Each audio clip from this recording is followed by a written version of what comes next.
ವೇದಿಕೆ ಮೇಲಿರುವಂಥ ಎಲ್ಲ ನನ್ನ ಗುರುಗಳಿಗೆ ಮತ್ತು ನನ್ನ ಸಹೋದರರಿಗೆ ಶ್ರೇಷ್ಠಾಂಗ ನಮಸ್ಕಾರವನ್ನು ನಾನು ನಿಮಗೆ ಅಲ್ಲಿ ಅರ್ಪಿಸ್ತಾ ಇದ್ದೀನಿ.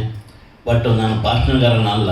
ನಾನೊಬ್ಬ ಭಾಷಣಗಾರನಾಗಬೇಕಾದ್ರೆ ಒಬ್ಬ ಡೈರೆಕ್ಟರ್ ಮಂಜುನಾಥ್ ಅವರು ನನಗೆಲ್ಲ ಮಾರ್ಗದರ್ಶನ ಕೊಟ್ಟಂಥ ನನ್ನ ತುಂಬ ಗೆಳೆಯರು ಅಂತ ಹೇಳೋಕ್ಕಿಂತಲೇ ನನ್ನ ಗುರು ಅಂತ ಹೇಳ್ಕೊಳ್ಳೋದ್ರಲ್ಲಿ ನನಗೆ ಎರಡು ಮಾತಿಲ್ಲ.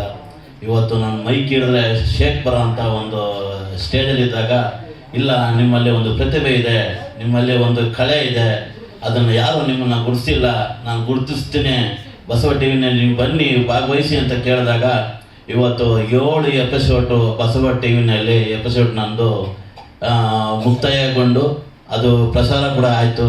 ನಾನು ಸ್ವಲ್ಪ ಪಾಪ್ಯುಲರ್ ಆದೆ. ಅದರ ಒಂದು ದೃಷ್ಟಿಯಿಂದ ಇವತ್ತು ಸಿನಿಮಾ ಫೀಲ್ಡಲ್ಲಾಗಲಿ ಯಾವುದೇ ಸೀರಿಯಲ್ಗಳಲ್ಲಾಗಲಿ ನಾನು ಸೈಡ್ ಆ್ಯಕ್ಟ್ ಮಾಡೋಕ್ಕೆ ಹೋಗ್ತಾಯಿದ್ದೆ. ಇವಾಗ ಮೇಯ್ನ್ ಆ್ಯಕ್ಟ್ ಇದೆಯಾ ಕರೀರಿ, ಇಲ್ಲಾಂದರೆ ಕರೀಲೇಬೇಡಿ ಅನ್ನೋ ಒಂದು ದೃಷ್ಟಿ ಒಳಗಡೆ ಅಣಕತ್ತರಾಗಿರುವಂಥ ನನ್ನ ಗುರುಸ್ಥಾನದಲ್ಲಿರುವಂಥ ನಮ್ಮ ಬಸವ ಟಿ ವಿಯ ಮಂಜುನಾಥ್ ಅವರಿಗೆ ಶಿರಷ್ಟಾಂಗ ನಮಸ್ಕಾರ ಹಾಕೋದ್ರಲ್ಲಿ ಎರಡು ಮಾತಿಲ್ಲ.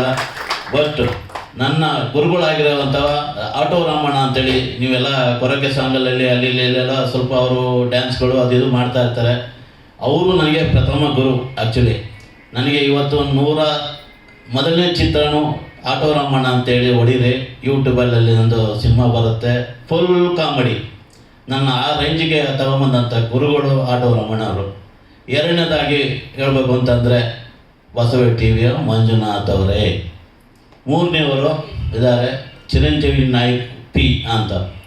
ಅವರು ನನ್ನ ಸ್ಕೂಲ್ ಲವ್ ಸ್ಟೋರಿ ಅಂತ ಒಂದು ಸಿನಿಮಾ ಮಾಡೋದು. ನಂದು ಆ್ಯಕ್ಚುಲಿ ಮೂಲತಃ ಸಕಲೇಶ್ಪುರ. ನನ್ನ ತಾತನವರಾಗಿರುವ ಬಿ ಬಿ ಶಿವಪ್ಪನವರ ಮೊಮ್ಮಗ.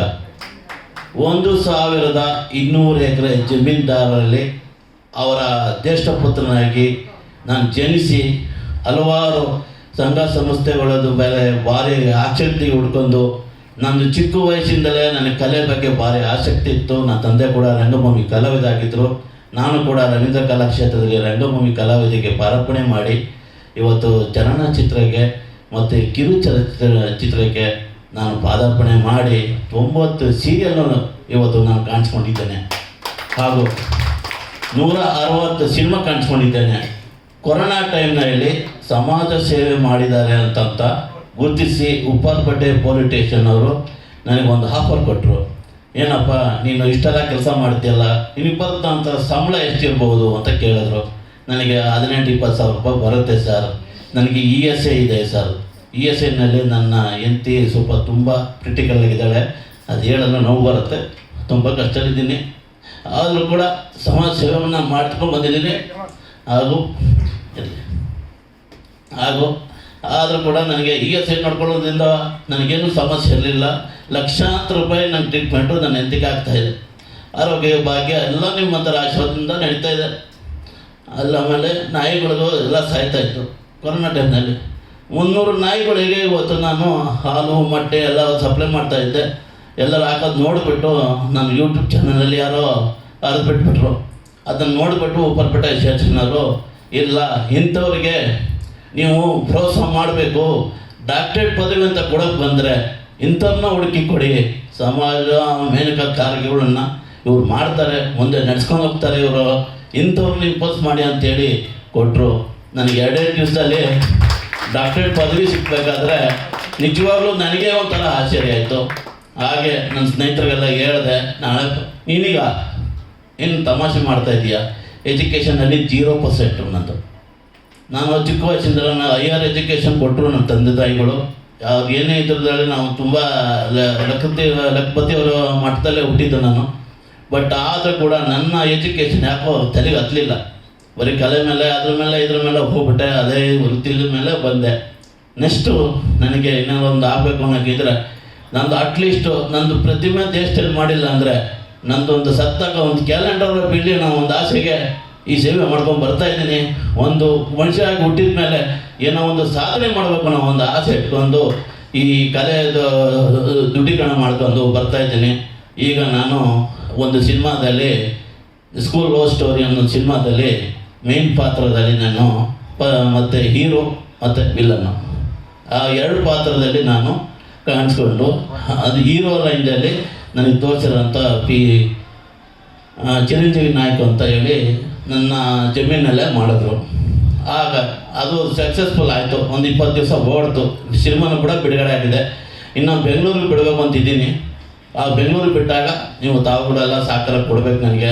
ಇಷ್ಟೊಂದು ಟಿಕೆಟ್ ತೊಗೊಂಡ್ರೆ ನಾನು ಸ್ವಲ್ಪ ಒಂದು 50 ಡೇಸ್ ಒಂದು ಓಡ್ತು ಅಂದರೆ ನನಗೆ ಮುಂದಿನ ಫ್ಯೂಚರ್ಗೆ ನನಗೆ ಹೆಲ್ಪ್ ಆಗುತ್ತೆ ಅನ್ನೋದು ನನ್ನ ಒಂದು ಆಸೆ ಇದೆ. ಅದನ್ನೇನಾದ್ರು ನೀವು ತಾವುಗಳು ಇದು ಮಾಡಿಕೊಡ್ತೀರ. ಒಂದು ಎರಡನೇದು, ಅದೇ ಜಾಗದಲ್ಲಿ 2ನೇ ಸಿನಿಮಾನು ಕೂಡ ಮುಗಿಸ್ಕೊಂಬಂದೆ. ಅದರಲ್ಲಿ ನಾನು ಬಾಲನಟ ಅಂತಾಗಿ ನಮ್ಮ ಯಶವಂತಪುರದಲ್ಲಿ ಗೋಪಿ ಅದನ್ನು ಹಾಕೊಂಡು ಜೀವನ ಮಾಡ್ತಾಯಿದ್ರು. ಆ ಲೋಕೇಶ್ವರ್ ಅಂತ ಆ ಮಗು ಸ್ವಲ್ಪ ಚೂಟಿ ಇದ್ದ.